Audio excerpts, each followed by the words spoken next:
My neighborhood.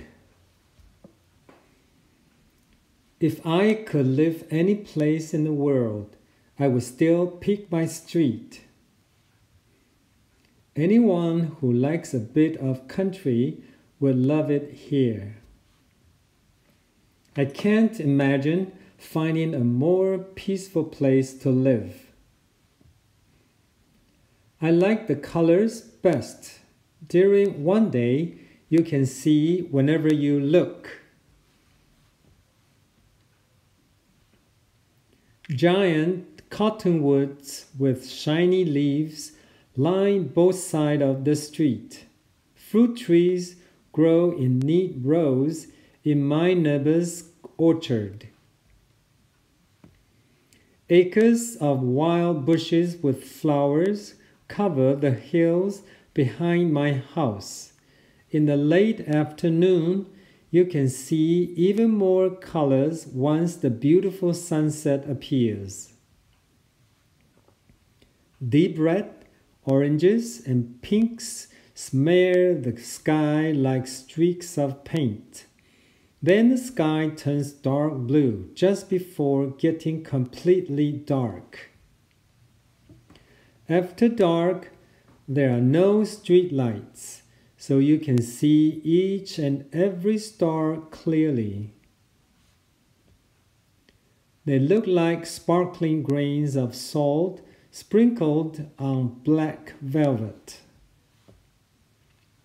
My street smells almost as good as it looks. First, there is very little traffic, so the air is always crisp and clean. The only smoke you smell comes from backyard barbecues that make your stomach rumble. When the wind blows, it carries many different smells, all wonderful. When it blows in one direction, you smell fresh pine from the hills.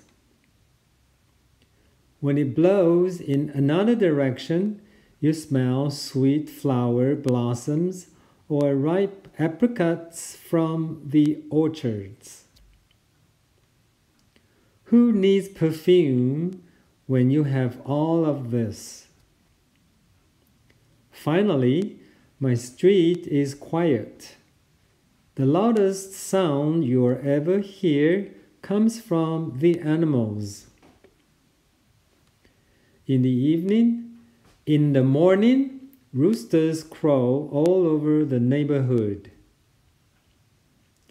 After school, my neighbor's goats bleat and beg for the leftovers when we walk past their fence. At night, there's always a dog or two barking or a cat yowling in someone's yard. The animals get pretty loud, but it's not the kind of noise you even notice. It just sounds like home. I would feel lucky to find a similar neighborhood when I become an adult and can choose where I live. You might think my street sounds boring, but I think it's perfect. The end.